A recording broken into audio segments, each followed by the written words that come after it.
Hey everybody, welcome to NewWayStories podcast. It's a comedy podcast that talks about culture, creativity, and cinema and comics. I actually think it's comics, culture, or creativity. Comedy. Crap. We'll figure out crap. All of the C's that you think we can talk about, we talk about. And today we've got a very special... If you can think of a C word, we're going to talk about it.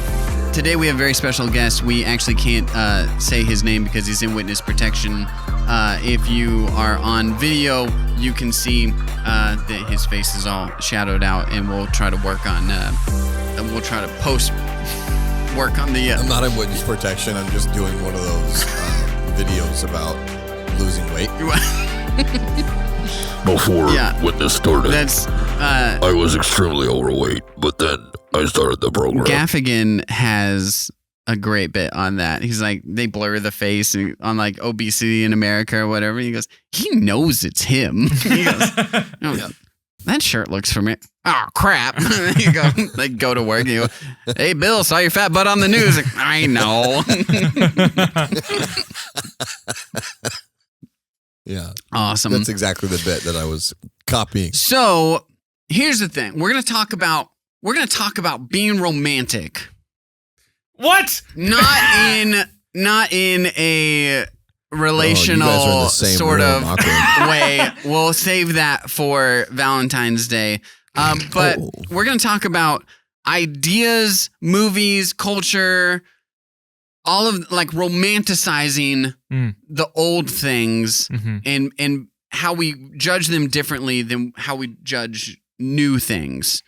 And here at NewWayStories, we judge everyone equally and harshly. It doesn't matter if you're creative or not. So we're going to talk about that. But first, we're going to talk about a couple things and that I want to just get in. One, let's start with this. Ben really wanted to talk about this because Northtown Coffee House, my coffee shop, is in the process of selling out. Right now. I want to be this coffee shop that we are snobs. We serve you a cortado or a doppio espresso. And we want to be that behind the counter. Latte art, that sort of stuff. And in the Northwest, in Yakima in particular, there's something called flavored Red Bulls that people now associate with coffee shops. Yep. And now, I just a quick asterisk here. It's not coffee. No. It doesn't take a skilled barista to pour extra syrup into... the trend, listen, I am not here to shame anybody on eating unhealthy because you guys know my eating habits. I eat way too much Taco Bell. Darius has seen me crush way too many 32-ounce sodas and gas station burritos in my lifetime. But you've changed. Mostly. Still will swing into a gas station from time to time. Guilty pleasure for sure. Yeah. It's a $4 lunch meal and it takes me like 12 seconds to get it. There's a gas station near me in Buckley, Washington. Yeah. And they have the best chicken strips. Oh, let's go, baby. And I'm not saying like they're not gas station chicken strips. They make fresh chicken strips at this gas station, and I'm saying they're some of the best chicken strips I've ever had. People are sleeping on. Get that out there. People are sleeping on gas station food, and that's what we're here to bring Most awareness of the time you to. can't sleep on gas station food because you got diarrhea. It's dangerous. But the trend with like dirty sodas and flavored Red Bulls is you go, let's take these already incredibly sugary drinks. Sodas have, a can of Pepsi has 41 grams of sugar in it. Yeah, it's like I don't know what a 12-ounce or 8-ounce Red Bull is. Look it up, Ben. But they go, you know what would make this even better? If we added more cherry syrup. If we added like whipped cream on it. You're like, it's already so sweet. You're just like doing another cup of sugar. 34. Well, what is dirty soda? Dirty soda is like you take a soda and then you doctor it up with more stuff, right? So think about like a Shirley Temple. That would be an old school. That'd be an old school dirty soda. Get that Roy Rogers. Just people trying to. It's soda with more syrup. The old soda shop. No, the soda shop took. It's like that 50 Cent song. I'll take you to Take my me soda to the shop. soda shop. Let me take a sip of your Coca-Cola. Pop. Nice. So like an old soda shop would take, I think, like soda water and make, for the most part, like make a soda on hand, probably sweetening up, but again, you can make the argument too. They were using like real sugar and not like high fructose corn syrup, which is probably a little bit different. It doesn't matter. But listen, some of them are tasty. Like I take an orange soda and you put coconut cream in it. Yeah, it tastes good. I get it. But I don't feel good about ordering a dirty soda that is taking a 16-ounce soda and adding like an additional 20 grams of sugar to it. Red Bull, similarly, they go, caffeine, not enough. Sugar rush, not enough. We need more. Yeah. We need more like syrup inside of a flavored Red Bull. So all that to be said, Northtown is going to be doing flavored Red Bulls. Because we want to make money. What they want. We got to give the people what they want. And I've drawn the line at certain things. And I had drawn a line. It's like the Alamo. When here's the thing about the Alamo. You guys know how I feel about the Alamo and Davy Crockett. And Travis draws a line in the sand. That's where the saying comes from. And he goes, if you want to stay and fight, cross the line. That's Travis Pastrana, right? No. William Travis, you son of a gun. I think you knew that. You go, cross the line. And you know what happened to everybody who crossed the line? They died immediately.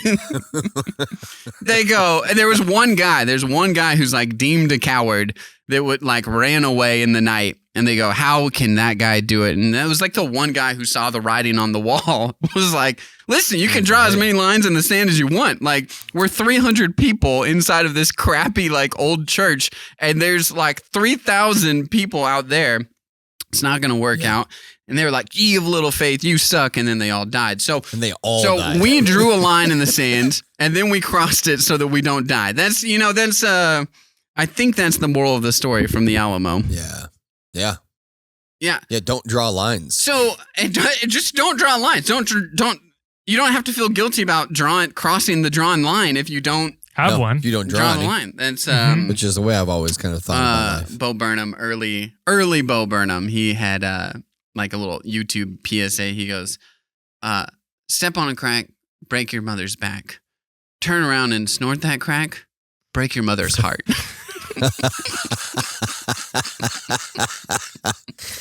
Dude, it's a great joke. It's amazing. Bo Burnham, how witty he was when he was 15, 16 years old. It's stupid. It really is dumb. Yeah. It's just like he was coming up with stuff that seasoned veteran writers couldn't. He is a gifted guy. Yeah, for sure.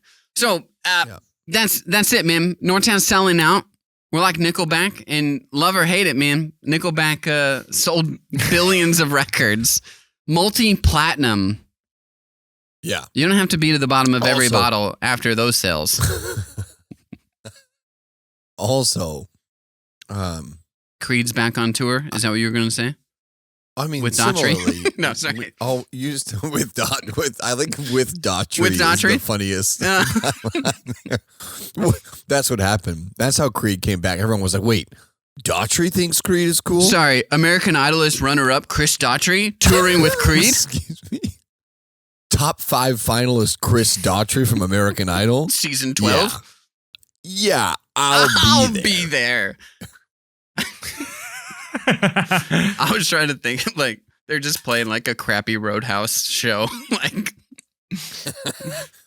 yeah, but Nickelback is also awesome. It is fun to make fun of Nickelback, just because it's like fun. Like, this is really reprehensible, but when me and Jesse were young, we used to make fun of Maggie Gyllenhaal for no reason other than it was just like we wanted like a lightning rod. There's just somebody that we wanted to say mean we like things chose about. a target. Yeah. Yeah, it was really bad. It was unintentionally misogynist. We would but it was never really say it to her face.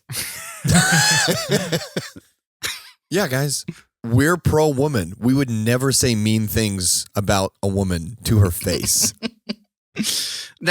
We want to take our cues from the female community. We were junior and seniors in high school, and I'm not saying that makes it correct. It does make it different. We've changed a little bit. Which is what I'm also going to say my murder trial. Yeah. I finally find all the people I killed. I was 35. Tell me you didn't do some dumb stuff when you were 35. Tell me you weren't a violent little maniac. I'm not even retired yet. Like, jeez. But that's what Nickelback has been, and I think that's funny. So I hope it doesn't hurt their feelings too much. But I also think they're awesome. Nickelback, 50 million albums sold worldwide and 10 billion streams. I mean, I don't know if people understand. There's a lot of people hating on Nickelback right now with Photograph happening in their headphones. Like, it's... Yeah. When Rockstar comes on, I'm singing along. Yeah. Hey, I want to be a big rock we star. all want to be big rock stars. Don't we all? Live in hilltop mansions, driving 15 cars. The girls come easy and the drugs come cheap. We all stay skinny, because we just won't eat. I obviously, in my life, have overdone the Christopher Walken impression, but there's a few things in life that really lend themselves to, we all just want to be big rock stars, live in hilltop mansions, driving 16 cars. Like, it just really lends itself to. That's good. The girls, they come easy, and the drugs, they come cheap. Do you remember when you mixed up the line from the Dire Straits song? It has a similar "get your money for nothing and your checks." It's chicks, money for nothing and your chicks for free. Is what the checks. You go, it's money for nothing and your checks come for doing nothing. They're your free checks. He couldn't picture a reprehensible person paying money for a chick. I was like, what do you mean? Are you kidding me? Chicks are always free. They didn't make. I was like, what do you mean? That's the Darius guarantee. Chicks are always free. I was blown away. When I learned, I was like, oh, what? I didn't know you could purchase women. They shouldn't be coming for free or for sale. And this is the tension that lies with Darius. He wasn't aware that women could be purchased, but also was making really mean jokes about Maggie Gyllenhaal. There's just quite not there's just the disconnect is there. This is a crazy episode. But, yeah, it is. Real quick, this is the last thing. We got to move on to something else. Wasn't planning on talking about this. Christopher Walken apparently said Ben Stiller said that Christopher Walken once told him that Bugs Bunny is his favorite character and that he secretly was doing a Bugs Bunny during certain roles. Oh, yeah. So I can see that. That's a fun thing to go back and watch. What's up, Doc? And see what. No, I'm saying today it's duck season. I'm telling you right now, dude. It's duck season. I was gonna say the ferocity of one of Walken's intense movies. That's amazing. Okay, so. Yeah, look out for it, man. Northtown, Red Bull. And we'll still have coffee. We'll still have coffee. Mm-hmm. Red Bull gives you wings. So and hopefully more money. And more money. But now I'm going to have so many more problems, is the issue. What's your greatest fear? My greatest fear is having more money. Because it only comes with more problems. So I was at the Mariners game. Okay, Kate was like, got a wild hair. She's like, let's go to the Mariners game. I go, done. I'm in. I know this isn't a sports podcast, but we're at the Mariners game, and we're sitting, in our seats, and a couple rows in front of us, there is, I've forgotten how to. You might need to edit through this. I don't know. There's a guy with Down syndrome. Yeah, why would you I forgot what Down syndrome was called. There's a guy with Down syndrome, and I'll tell you this: he's locked into the game. He knows everything that's happening. Yep. Like, I would have to explain more plays to my father than this guy a few rows in front of us. Like, he's locked in when a hit happens. Yeah, he knows everything that's going on. And he's enjoying the game. He's the man. Now, to the right of me, there's these two guys who are, like, using swear words, razzing players. Some of it, I would say, somewhat normal razzing stuff. Mm-hmm. Yeah. Some of it, you're like, you're making a joke for your friend. Yep. Totally cool. Some of it, maybe a little uncalled for. Yeah. Where are you sitting? Like, where are you? Well, we're in the box suites. Okay. We are on the 200 level. Okay. So close to the game. It's up. Yeah, close to the game. Mm-hmm. It's up. They're nicer. They're nicer seats, but who are they? They had a nice little cushion that you sink into. I like a cushion. Yeah. Who are the Mariners playing? They were playing baseball. Oh my gosh, how have I forgotten this? The Angels. Isn't that who they lost to and is a big upset? No, we swept the Angels. Oh, did we? Yeah, we were playing the Angels. It's true that's why they're a tough match every single time. It was the Angels because I saw Mike Trout and all that. So the backup catcher is catching. Mitch Garver. He hasn't been very good, but he's a backup catcher, right? Yeah. Some things happen, and these guys are razzing him, right? Get Garver out of there. He sucks. Mm-hmm. What a loser. And we have a slim 1-0 lead. That's such a crazy thing because if they met him, they would ask him for his autograph. Absolutely. That's such a crazy sports fan thing that only exists. It's also like that's not true. You're razzing your own team as well. Mm-hmm. And I get it. Yeah. You're frustrated. And I even told Kate, I was like, I'm a little pissed that Garver's in the lineup, right? Because he's hitting 200, which is not good. And he's got 8 home runs on the year. Like, but again, he's a backup catcher. You have him in there to give Cal a rest so that Cal's not on his legs, squatting for every single game. Mm-hmm. That's what backup catchers. That's what backup catchers are. They are stopgaps so that your better catcher doesn't kill himself in the end of the season, right? Mm-hmm. Well, I'm sure it's strategic when you're playing tougher teams. Yeah, it is strategic, right? And also it's like, okay, night game, day game, that sort of stuff, like certain pitchers. There's a lot that goes into it. Mm-hmm. A lot more than your sideline coaches who are like, get out of here, you suck. And you're like, well, I'm sure you have paid a ton of people to do deep dive analytics to let you know how to add a better structure. I get it though. Mm-hmm. So he lets a ball go past, right? It's a pass ball. It's on him. The guy advances from first base to second base. Now he's in scoring position because Mitch Garver is not doing a good job as a catcher. I get the frustration. He's like, "You're the worst. Get out of here!" And then your impression of this guy is so funny. They get a hit, and now the game is tied. Uh-oh. This is the top of the 6th inning, top of the 7th inning. The game is tied now, and it's on Garver. Yeah. And again, this guy's yelling swear words, all that stuff, and you can tell people around are generally uncomfortable because, like. What do you do? Yeah, it's a public space. It also is like the 200 level. It's not the rowdy, like, listen, if you go to a Dodgers game, don't go to left field. Unless you're a diehard Dodgers fan and don't want to get stabbed, don't go to left field. I know that's where the Dodger dogs are sold. Don't do it, right? Like bleachers at a Cubs game, like if you don't want to be amongst rowdy college kids who don't give a crap about baseball, they just want to make beer cup snakes. Don't go to the bleachers, right? There's areas that you know is not a part of the game. The center field bar area in T-Mobile, the porch, whatever it's called.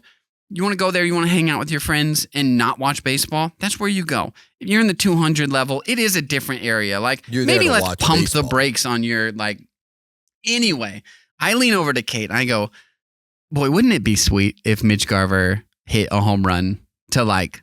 take the lead back in the next. I saw that he was up in the bottom of the inning, and sure enough, first guy gets out, and Garver laces one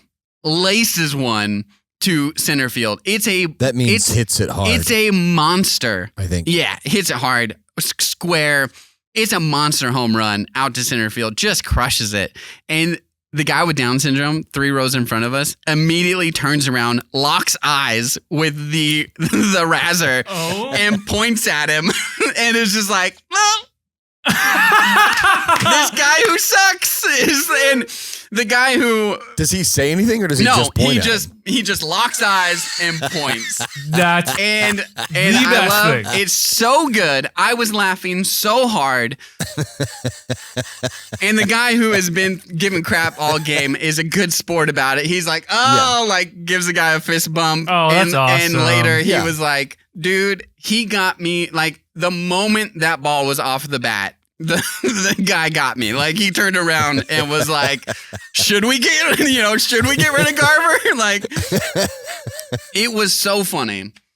The silent point is, dude, I'll just say, the silent point is something that only somebody with Down syndrome can pull off. Bro, and I was like, you were my hero, man.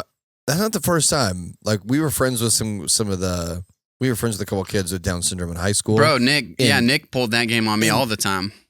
The silent point is one of the most like I don't know what you're saying, but I know exactly what. It's a good move. So man, I was feeling it. That was such a funny like thing, and I was glad the guy was a good sport about it. But I was like, this is hilarious. And then like his friend was razzing him about it as well afterwards, and so but it got me thinking. Did they shut up a little bit after that? Yeah. I mean, they were in it. They were now like, okay, we're gonna win this game. That's got it. So it was very funny. But it got me thinking. So Cal Raleigh, big jumper, the main catcher for the Mariners.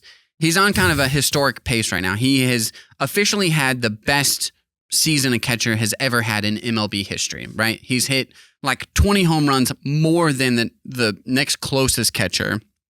He just broke Mickey Mantle's record for most home runs by a switch hitter, and he just tied Ken Griffey Jr.'s home run record for like a Seattle Mariner. Whoa. All while being a catcher. Wow. All while like taking the physical beating that it takes to be kneeling. Have you guys tried to kneel for like 20 minutes before? That's absolutely insane. So he's doing that day in, day out, like 4 out of 5 games, like Cal Raleigh's catching. And then he's also doing this with a big dumper.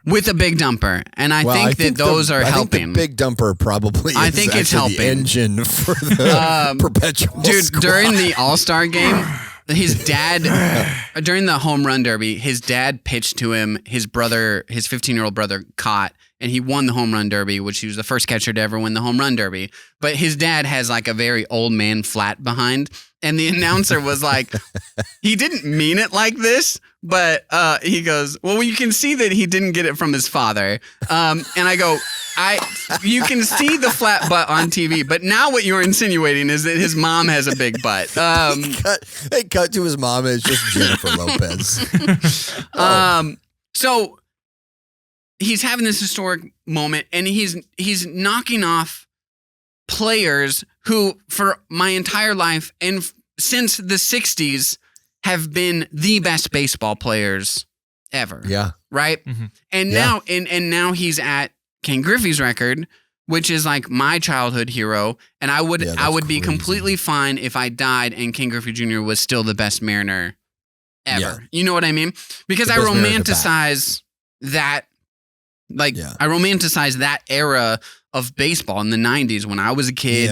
95, I was 5 years old. We went to the playoffs and had this miraculous run, and Griffey was like the best player in baseball in 98, 97. Yeah. So, but it got me thinking about this. Like, he got traded to the Yankees, right? Is that no? That was Griffey? Alex Rodriguez. Oh, my bad. He goes, "I'm gonna stay with the Mariners. I'm not gonna sell out." He's like, I'm not going to be like Northtown. I'm not going to sell out. And then the Texas Rangers offered him $250 million. And he goes, oh, that's what you meant by selling out?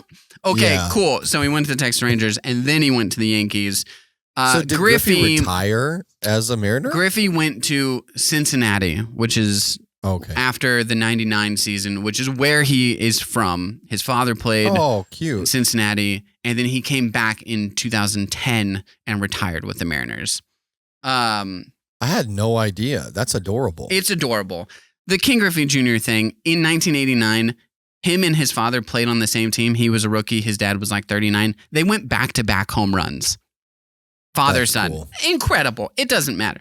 It does matter. It's so cool. I was curious. I haven't asked my father-in-law. He's like a huge, he's old, but he's a huge baseball fan. I'm like, how does it make you feel that now, instead of like talking about Mickey Mantle as like the all-time great for 50 years, now we have to say Cal Raleigh. Like Cal Raleigh is that guy. But it also got me thinking about creativity in general and generally how I handle new TV shows and new movies and how much I hold in high esteem old movies and old TV shows. And Robert Redford just passed away and like Jeremiah Johnson is like one of my favorite movies. And when did Robert Redford pass away? A couple days ago. 3 days ago. Yeah. I mean, he was like 89. It just, It's a crazy news week for people dying. Yeah. It, overdose on cocaine was kind of crazy, but no, I'm just kidding. I was like, I don't think old age.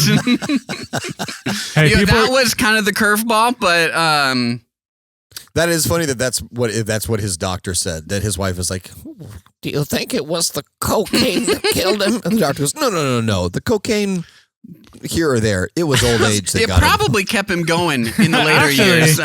Kept the old ticker going. We're not saying there wasn't cocaine involved. We're just saying it wasn't the cause of death.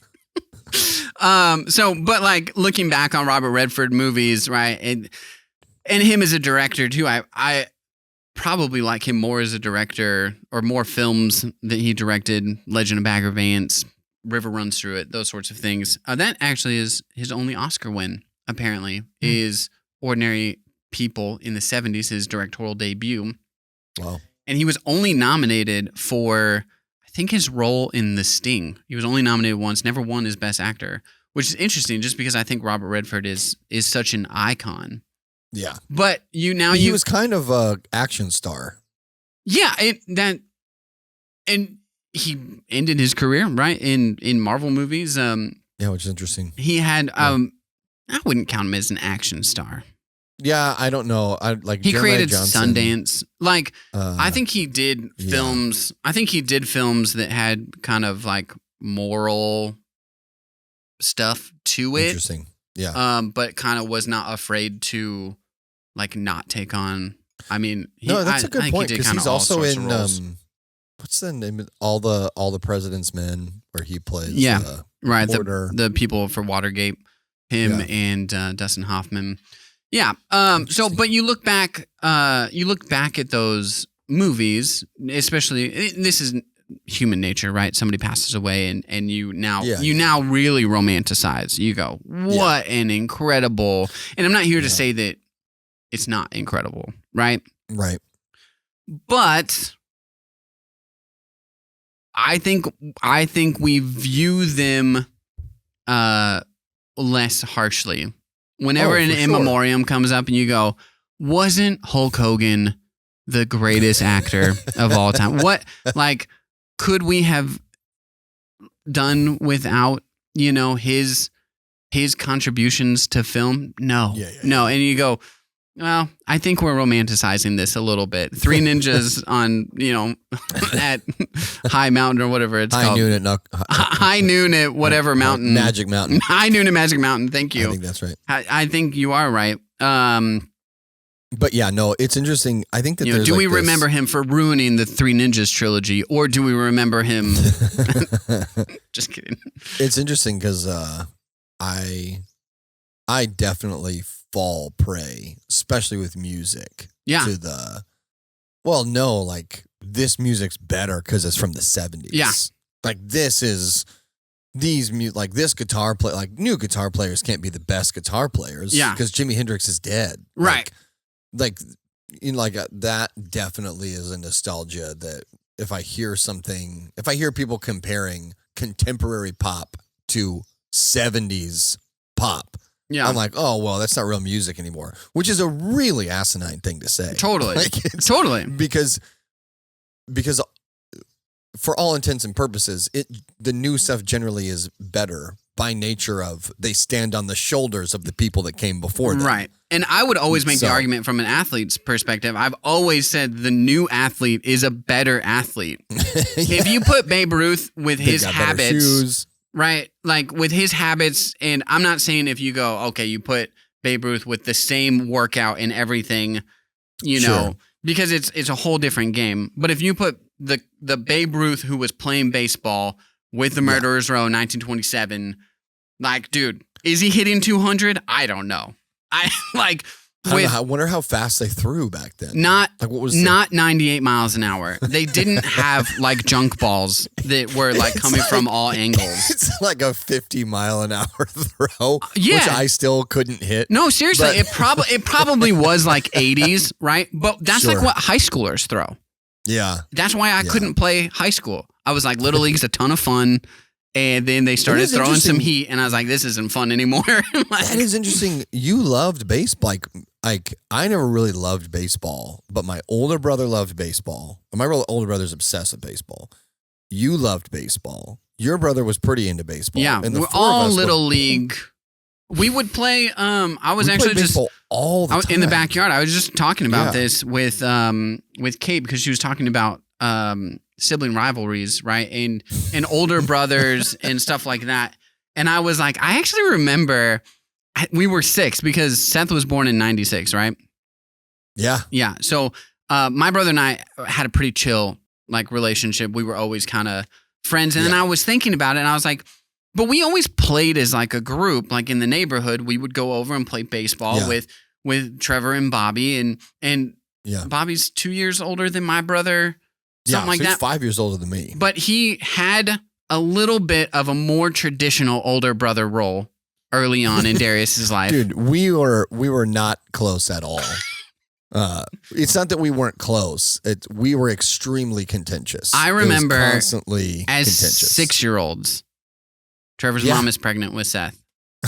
And Trevor goes to me as a fellow kindergartner, goes, I can't wait to be an older brother. Like, I am going to get this guy so bad.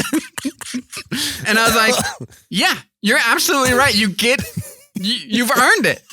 This is your time, man. This is your time. We're living in the prime of our lives. Like, I'm going to get this guy. This baby's going to be helpless. You ever seen a newborn, Jess? They can't do nothing. It sparked that memory for me, but I was like, but we also still kind of got along because we played baseball in the backyard, and I hit your brother in the eye with a baseball bat, and it's fun. Yeah. Well, the thing that I step up to me, Bobby.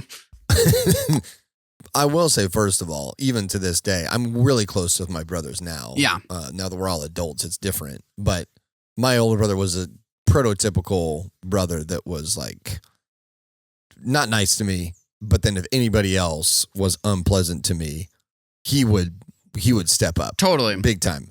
But also it was contentious. But I think the Malcolm in the Middle relationship with brothers, it's obviously a little blown out of proportion, but like Reese is a complete jerk to Dewey. But like the moment that someone was picking on Dewey, he's just like, his dad was like, Reese, you got that? And he goes, no problem, Pop. Like, he just like blows up this 3rd grader. That's so great. It's great to have siblings. It's really great. But I will say, I remember a time when you had the ball in your mitt and you tagged Bobby out as he was like running home, and it was a big upset because he's 5 years older than us. Yeah. So for either of us to be able to catch your brother, who's very physical, my brother, who's much older than us at the time, for us to catch him was in great shape. It was a big upset. Yeah. And so I was amped. That you tagged him out. Yeah. And then you moved the ball from your mitt to your hand, and he turned around and said, "Ball's in your hand, doesn't count. You tagged me with your mitt." And it was the most injustice I had ever seen in the world at that point in time. And I knew he was going to do it. I was like, what's he going to come up with? In my head, I was like, he's going to come up with an excuse as to why he can't lose. The ego is too fragile for like an 11-year-old to lose to a 6-year-old. You know, 7-year-old. But it's interesting. All that to say, sorry, you were really into baseball. As a youngin', and it's a bummer that you didn't play middle school, high school. I lost a lot of drive to. Like, I was pretty good at fielding, and I could play a pretty mean outfield. I was not a good hitter, and that's like not fun to like fail at that. I could like I could lay down a bunt. You also have to. We don't need to talk about this today. No. But just because it's on my mind, me and you both have a pretty similar experience that we're two of the youngest people in our grade. Yeah, sure. And so for you trying to play baseball as a 7th grader, you are playing against some kids who are almost a full year older than you. Yeah, sure. Well, because the smart parents that wanted their kids to play college baseball, they held them back. Yeah. So they would be earlier birthdays, October, November, December. They've already got 6 months at least. Yeah, don't worry. And then they're held back a year. And you're like, how do you have hair on your chest? You're going to be poning kids. He's in 7th grade. I lost the drive to practice. I never had any interest. And I think I also shifted into like rollerblading. I think that was like, I played Little League, and you're supposed to play Little League, and I had a ton of fun doing that. And then in the 7th grade, I like got some success and had some adoration from like high schoolers where they were like, yo, that was pretty sick. Like, cool orange hat. And I go, okay, looks like I'm a rollerblader the rest of my life. So that probably was the driving factor for it. Ben, did you play Little League?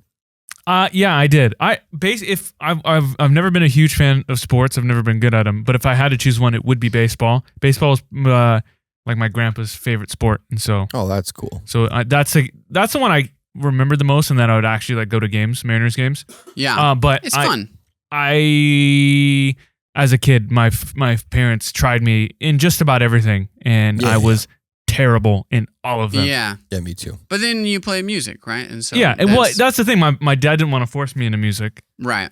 And then I sucked at everything. He's like, "Well, let's try this. Let's try this," and I was pretty good. Yeah, I'm pretty good. I think that well, it is an interesting thing. I'm like, as far as sports go, I'm gonna try to not put my interests and hopes and dreams on Peter, but my thought with sports is I really hope he's not into like super competitive baseball or football, because I'm just not willing to do the professional sport life, like the 1% professional sport life. But also like go for golf or for tennis, because that's like something you can do your entire life, right? And it's pretty easy to find a friend that you go, hey, let's go do a pickup game of tennis, or like you want to golf on the weekend. Like baseball, football, like you can't find 12 people. Maybe you'll play like rec league softball or whatever, and that's fun. Like I get it. But like football or whatever, it's like it's not gonna last. Like this isn't a thing you're gonna take with you your entire life. Well, I mean, not that you guys are really like have to worry that much about what you're gonna do for your kids' education, but golf, instant scholarship. Yeah. You get your kids to play golf in high school, there's no way that they won't get a scholarship. There's going to be 12 other kids playing golf. Yep. Right? Like, yeah, I agree. But romanticizing things. Why? What is the psychological draw? And I think I know the answer. I think that it is in sort of nostalgia, and then just as the years build, you just continue to, I don't know, there's some movies that people watch once or twice, right? Back in the 80s, my parents, right, they watched a movie in the 80s and they go, what a movie. And then for 25 years. What a movie. They go, what a movie, right? And then a sequel tries to happen and you go, that was garbage. And you go, yes, you might be right. But when was the last time you actually watched fill in the blank? You know what I mean? Yeah. But then you also... dude, there's also... Go ahead, Ben. No. This is like... You look back and there's, you might be romanticizing, you go back, oh, maybe it wasn't that good, but there's also like clear standouts in the 80s, like Back to the Future will hold up and it has 4 years. So that's Absolutely. definitely not nostalgia. That's I will say great movie. There is a combination of you really can't judge something accurately until it's been out for like 10 or 15 years, right? Yeah. Like you have the initial reaction, you go, that was a ton of fun. Like I think Marvel movies this is going to be the most, I hit my microphone. This is going to be the most like telling, I think. So you have all of these movies and you can watch every single one. And for the most part, you can go, man, that was entertaining. That was a good time. That was a fun night out. But there are going to be 5 or 6 of those movies that withstand the test of time that like my kid's kid will be like, I mean, Captain America Civil War? Yeah. Avengers Endgame? Endgame, right? Like Guardians of the Civil Galaxy. War is Guardians not of the Galaxy. Wasn't the right one. Winter Soldier is what I meant to say. I would say Yeah. probably Avengers, Winter Soldier, Black Panther, Guardians of the Galaxy, and Endgame. I feel like those are probably the ones that'll. And there's going to be, and then it'll be like other things with me where Doctor I go. Strange, Miss Marvel, Ant-Man, Quantumania. There's going to be other movies where like our grandkid is going to be like, Thor: Love and Thunder. Did you see this? Like, fill in the blank. Did you know that Elektra had a movie? You go, oh yeah, I do remember that. Right. Oh yeah, I tried to forget. Yeah, it's what a dark time in Marvel movies. Interesting. Yeah.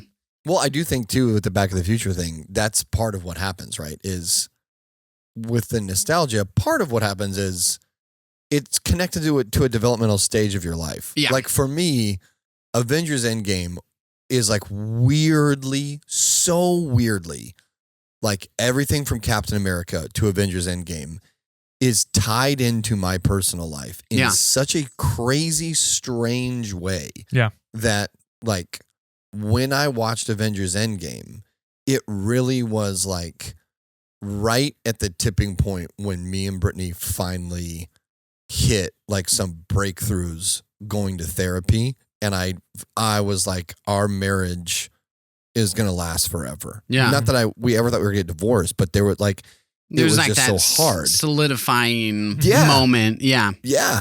And that happened that year. Wow. And then I watch Avengers Endgame and spoiler alert, these two characters that have been estranged, Cap and Peggy, since the year I got married. Like their movie came out. Right. Literally, I watched it the year I got married and they come back together. And so there's like so much. So for me, there will always be with Avengers Endgame, like everything that happened in that movie was just like hitting me where I was at emotionally. Yeah. Like all these things. I don't feel worthy. Thor doesn't feel worthy. I feel like I'm a broken monster. Hulk is a broken monster. I feel like I don't have purpose. Natasha finds purpose. I feel like I'm angry and bitter, and Clint has to get over his anger and bitterness, et cetera, et cetera, et cetera. I was a misunderstood billionaire. Like, yeah, like it hits me. These.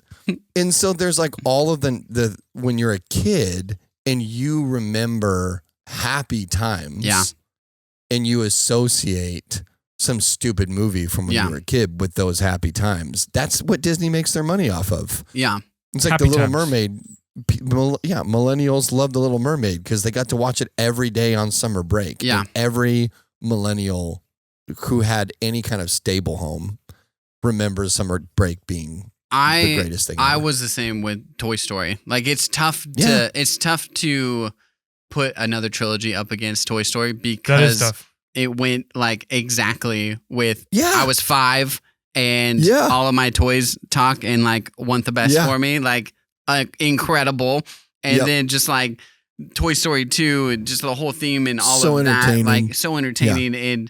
And then like Toy Story 3, Andy's 20 years old. I was 20 years old. He's making these decisions to move on from childhood, but to keep some of them and it's just like I was going through all of this, right? Like I was going through the exact same thing and it would have hit differently if I was 8 years older, right? Like totally, dude. I still would have been like, man, these movies are really good. But yeah, like they hit me all in the same time. Ben, you had something?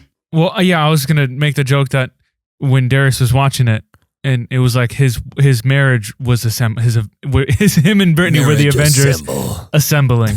I was gonna make that joke, but it's too late. It was more like my soul assembling, but yeah. My second thing was does it always have to be like when you're a kid? Because like how old are you, Darius, when that 2017, 2019? Yeah, no, I don't. That's a really great clarifying question. No, I think it's just important, impactful seasons of your life. Because I was 29. Yeah, because there are things that you attach to really meaningful moments. Mm-hmm. Dude, when I was born, the year I was born, my dad's grandpa died. And my dad was really close to them. And my dad never talks about his feelings, so I didn't know that until after I broke this guitar. But he bought a guitar the year I was born and the year that his grandpa died. And when I was 17, I dropped that guitar on concrete and made this huge chip in it. And my dad, I've never seen him so like, didn't love me in that moment at all. Never, even when my dad was, I don't know how to put this, but even when my dad was angry when I was a kid, I knew that he loved me, even if he was really angry. Sure. Like, it just was like, it was at least emotion. This was a moment where he was like, in his eyes, it was like, you're dead to me. Yeah. And it was because of all the nostalgia. Like his grandpa died. He was very sad. His second kid was born. He was really excited about it. So third kid was born. I think that there is, obviously there's a lot of truth in why things resonate with you more so than other things. Like you're never going to get away from that, right? Like you're going to romanticize stuff. Like it's going to happen. Even if you like siblings, right? We were talking about it earlier. Like you can romanticize your relationship with your sibling. You go, but back in like the heat of the moment, you're like, this is probably not great at all. Like, you know, can I give a little more serious kind of? Yeah, well, I was going to be serious, but you can. No, well, no, go for it. If I don't get it in, it's not relevant. Yeah, absolutely. 5 minutes later. So recently, Charlie Kirk was assassinated, and it was obviously, if you've seen it, it's awful. But like, if that happened 5 years ago, I don't think it would have hit me as hard because he has like a young daughter and a 1-year-old boy. Yeah. And just like I would be like, oh man, that's really sad. But then I'd look at my daughter and be like, I couldn't imagine her not having either me or Malia and then the rest of her life. Yeah. Losing a parent. And so that it affected me for a couple days more than it probably would have if something like this happened. Yeah. Yeah, because you can so easily put yourself in that in those shoes, right? Or even like Malia, like if she lost me. Right. So yeah. No, absolutely. I mean, that's I think you attach those things for sure. I even like with films, right? It's exactly what we were talking about with like Toy Story. Like I'm attaching like what I'm going through in life right now with this movie. And then I feel like every dad that I've talked to, they're like, well, yeah, when you have a kid, now everything just makes you cry, right? Because like you're attaching way more, everything now is more meaningful. So that like, I just hugged her a little harder this weekend. Yeah. Don't hug her too hard. Yeah, she's still pretty small. I just give a good little squeeze, a little extra long. Yeah, absolutely. So I think that one, like I said, you're not ever going to not romanticize something. But I do think also what you were saying with people being better because they're standing on shoulders, I think there is sometimes, I think you have to counteract the romanticizing and they did it first. And you go, yeah, like they did it first. And the reason that we can make the movies that we make today is because they made the movie back then, right? You know what I mean? Like Die Hard is the best example that I can come up with off the top of my head. You saw Die Hard come up, and then there were a million movies that they go, wow, that movie worked. Let's do Die Hard on a submarine. Let's do Die Hard in this. Let's, and it's like, okay, one guy in a building terrorists take over. Like literally, Paul Blart Mall Cop is Die Hard with a mall cop. And that's the pitch. They go, let's do Die Hard, but with a mall cop. Okay, what if we did Die Hard, but with Batman in Arkham? So and it works. You've all played the video game. Yeah. You love it. Yeah. Like, and so they go, wow. But none of these other like fun movies or great movies, or honestly, you probably could see a movie today that is more entertaining than Die Hard. But you like romanticize it. You go, this is the greatest movie ever. But it came out in 84? It's pretty slow for an action movie. Right. It's awesome. I just watched the Community Paintball Assassin episode where they're like homaging Die Hard and amongst many other things. Jesse, you were incorrect. 82? What? What is it? 88. The first Die Hard was 88? Yeah. Why am I thinking, Terminator was 84? I don't know why I got those mixed up, but 88 that's a little surprising to me, honestly. Anyway, I don't like being wrong about those things. Don't let it happen again. It won't. People are turning off the pod right now because they're so upset. Well, they don't trust me anymore. I get it. But my point is that you have to, I think like the Beatles is a pretty good example of like romanticizing something that they go, well, this is the greatest rock band of all time. And you go, they're pretty good. They're pretty good. They're pretty good. Groundbreaking. I would, exactly, right? They're groundbreaking. There also was, I've heard Paul McCartney talk about it, like it just lined up, again, everything lined up so perfect for the Beatles to be the Beatles, right? Yep. Like, well, and the stuff that they did at first was absolutely not groundbreaking. No, they were just also ripping poppy. off rhythm and blues songs. Yeah. Then once they had enough money and leeway and freedom to try to break ground, then they did what everybody else was trying to do at the same time, and they just happened to do it more commercially successfully. Yeah, and this is not to say the Beatles are bad or whatever. They're great. You can line us up in the comments. Actually, that probably would help if you could do that. We need the engagement. We need the engagement. We got 200. I love the Beatles. Yeah. Let It Be. Yeah. Other songs that the Beatles sing. Eleanor Rigby. Yep. Penny Lane. I Hard don't Day's Night. actually like Yellow Submarine. I freaking love that song. Yeah, it's because you do LSD. Ben. Yes. Obviously you. Yeah. I don't know how many times I have to tell you. I'm on it right now. No, but I think I might be the only person who likes all. So that's news to me. But if you put Ringo songs, personally, if you put Fleetwood Mac Rumors up against any Beatles album, I think it's probably better. Extremely. Maybe. Oasis. They got back together recently. He said we're going to be bigger than the Beatles, and then they broke up for 20 years, which they probably would have been. They probably would have been if they hadn't broke up for 20 years. But you think about even like John Mayer, for other blues comp people, where it's like, oh, is John Mayer better than Stevie Ray Vaughan? Like, I don't know. Like, don't get me wrong, man. I love Stevie Ray Vaughan. Like, I love Stevie Ray Vaughan's music probably more than John Mayer's, but there's a lot that goes into me like Stevie Ray Vaughan more than John Mayer. And this is obviously, I'm out of my depth for like modern. All your modern musicians, exactly John Mayer. Right. Oh, geez. He's 50 years old. That's so funny. He's like already like 20 years old. They go, that when was Waiting on the World to Change? 2000. Oh boy, 6. Maybe? Yeah. But I mean, there hasn't been another guitar player who's broken out in the pop scene. Like John Mayer is kind of a one of one, like him or hate him. Yeah, sure.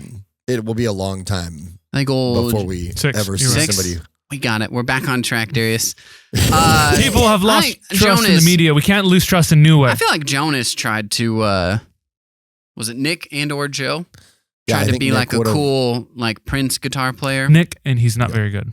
Right. Yeah. I think Nick would have liked to have been kind of like, he's got a big like love for rhythm and blues, but there's just like a thing that you have to pull it off, and Nick doesn't have that. He's a pop singer, and he's an amazing pop singer. I was going to say, and this is coming from the biggest Jonas Brothers fan. I love the Jonas Brothers. Nick is, they're all very talented. Nick and Joe particularly are crazy. I mean, I think that this is, it just got me thinking, and I thought it was an interesting topic because it feels different, and I guess I just don't know why it feels different for me. And eventually there's going to be a new movie that comes out that they're like, this is better than, there's been so many movies that are better than Casablanca and Citizen Kane. But, I don't want those to be topped, right? Like, I don't want The Godfather to not be the best movie ever anymore. There's something really comforting, in my opinion. There's something really comforting about having an unchanging top spot. Yeah. Where we can be like, no. No matter how good your movie is, won't be better than Citizen Kane. And it honestly takes a full 50 plus years. I think maybe when all of us are in our 70s, we'll look back and it'll be like, actually, I think 2008's Departed is better than 2006 Departed. Sorry. Is better than Citizen Kane. You know what I mean? Like, absolutely. Yeah. It's interesting because Departed's definitely told you, man, I'm back in it. It's definitely better than most. It hits gangster movies. It hits entertainment, story, thriller. Like, Leo crushes it. Like, it hits everything. It's a Scorsese picture, right? Scorsese picture, which is still like a not again, modern, this modern cinemist, Martin Scorsese. I don't know. I guess my point is that it will always, it'll get into the top 10, right? Yeah. It'll get into the top 10, but it won't ever surpass Orson Welles until, I don't know. I think it has a shot in 50 years. Yeah. Yeah. Well, and The Departed probably. Anyway, Citizen Kane is a movie that you can watch with your family, which is a whole different thing. Totally. Like it's not super wholesome, but it's not offensive. It's not The Departed. It's not 250 F-bombs. Not watching The Departed with gruesome my violence. 10-year-old, It's because your 10-year-old's not cool. I think one of the things that people like me who are really nostalgic are caged in by is we're like, I have to make something that affects somebody the way Back to the Future affects me. Yeah. The way that, like early Leonard Skinner affected me when I was 12 years old. Yeah. The way that that for other people, like the way that Taylor Swift, like Red affected you when you were 20 years old. Like and you have to remember, it didn't affect you that way the first time you heard it. Totally. Sometimes something does, but it's very, very rare. When you think about nostalgia and you want things to affect people the way that something nostalgic has affected you, you have to realize if you're putting out content, the content that you're putting out, the creativity that you're putting out there, it is affecting people that way. But they won't know it for 20 years. Yeah. And so don't not do something creative because like this is a real issue for me. Yeah. Don't not do something creative because you think like it can't affect somebody the way that some of these other great things have affected you. It absolutely will. They'll quote it. They'll enjoy it. They'll love it. It will be nostalgic for them. It might not be like on a mega mass scale, but somebody is probably going to hear it. Yeah. And it's going to be like, oh, I love, like there's going to be a handful of people that in 20 years are going to be like, dude, I remember I listened to this NewWayStories podcast and you guys had this bit that I just absolutely loved. And I think about it once a week. And it's only going to be like 2 or 3 people because we don't have, a million listeners. Right. But that's what we're doing now. Yeah. So. Yeah. I couldn't agree more. And it is always funny too about the things that surface that you go, this is going to be, Colin Farrell talks about Alexandria and how it was supposed to be the best movie ever, right? You got Oliver Stone, and that's what it's called, right? I think Alexander. Alexander, sorry. he goes, maybe some notes should have come back, like Alexander the Great shouldn't have had an Irish accent. But he's like, we had the Oscar tuxedos out, and it's just a terrible movie, right? And then you have these other movies that are just like, we're just like putting it together for the love of a film, and it's kind of slowly rises to the top, and you're just like, what a freaking good movie. I really love the best movie of the year, like the best movie of the year in like retrospect. Like let's go back and now decide what wins the Oscar for Best Picture. Yeah. But I think for me and you and people who, my wife, who's not like a film buff, but obviously she enjoys movies and she enjoys the movies that she loves. But just the other day, she goes, somebody randomly brought up, what's the best era for movies? And my wife immediately goes, early 90s, obviously. Yeah. And I think for our generation, there's like, we grew up with Steven Spielberg, George Lucas, Martin Scorsese, Ron Howard making everything. And it was new filmmakers that were like doing groundbreaking cool stuff, like Tarantino, right? With like Pulp Fiction. But then you had, like the 80s into the early 90s is like you said, Spielberg, Scorsese, like they're now like at the top of their game. Like you cannot touch in both Oscars and commercial appeal. Yeah. Yeah. Robert Zemeckis, that's the other one who's like so many things from our childhood. And when you talk about like the difference between an Oliver Stone making an Alexander and saying, we're going to make an Oscar movie, and, Steven Spielberg making Jaws, or making E.T., or even like just Jurassic Park. When you think back, you're like, oh, that's what I love about like George Lucas, Steven Spielberg, Bob Zemeckis, the trifecta of like 80s and 90s, 70s and 80s. It's because they loved movies. Yeah.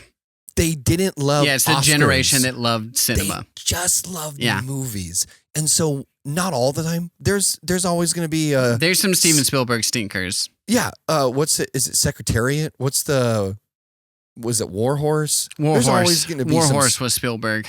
Some stuff in there that nobody cares for, but they loved movies. So when they made movies, they made stuff that they thought they were going to love. And I think that's we talk about that a lot in this podcast, but just forget about like how it's received or how many people view it.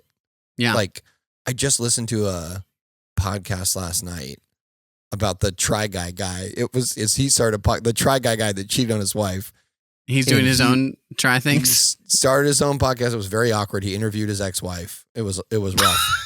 And it was actually really sad, but it was kind of sweet. Well, it was really sad because they're not Christians. So, and she has a right to like not forgive him, but she's like, oh, I'm never going to forgive him. I don't think forgiveness is the goal of life. And I was like, oh, that's so sad. You haven't been forgiven, ever. So, but kind of the rudimentary thought of what forgiveness is that it's for like the other person doesn't deserve forgiveness, and you go, oh, it actually is like for your own soul. Well, and also like, the point of it is forgiving people who don't deserve it. Like that's the whole. If people deserved it, then it wouldn't be forgiveness. It would just be equity. Right. Yeah, for sure. Not to say that she's not like right in feeling justified. Like, absolutely. Completely justified. But that's the beauty of the gospel is it's unjustified. Okay. Anyway, my point being, he was talking about like how when you make content, you have to at some point start like making stuff that people like, and you have to just start making the stuff that people like so that you can keep making content. And I was like, oh, don't do that. Don't do that. Just make the stuff that you love. And if everyone doesn't love it, get a job and keep doing the thing you love on the side. And do the thing that you love. But like make the things that like Jesse always says, that like put goodness and love and redemptive stories into the world, and maybe choose a new way. I don't know. And with that, cowbell. Thank you so much for listening to New Way Stories. We love you guys. Make sure you like, subscribe. Some of you guys. Tell your friends about us. You can write into the pod, NewWayStoriesPod@gmail.com. Yeah. Leave a comment. Check us out on the YouTube. Yes, we have, I was going to mention earlier, our Forrest Frank video got over 200 views and only one comment, and it was a positive comment. Guys, this is unacceptable. We need more negative comments More from negative. you. I need to fight some other Christians on this. What did they say? Ben tried to start a fight with Denton in the email chain, and Denton's like, I don't know, man. We talked about this 10 months ago. I have to go back through our email thread. If there's one thing that I'm really good at doing is not letting, I will bring stuff back up again. Ben and I are recording. This is Casey. This is for you if you are still listening. Ben and I are recording a comic book specific video right after this to put onto the YouTube to try to squelch some of our comic book talk on the podcast. The overly explicit comic book talk. You're never going to get away from it. Yeah. Totally. But as I nerdily go through comic books that I've bought, you don't have to watch that. But if you are interested, that'll be on YouTube here pretty soon. Yes. Find us on YouTube. Also, here's the one nice comment that we got. I think people need to have a sense of humor. I love that Christian artists still like to be funny and silly. God has a sense of humor. I love Forrest. I love Corey. I'm happy they worked it out. Nice. Unacceptable. No. You go, no. Try to have a backbone, loser. New Way Stories. All right, guys. We love you. We'll see you next week.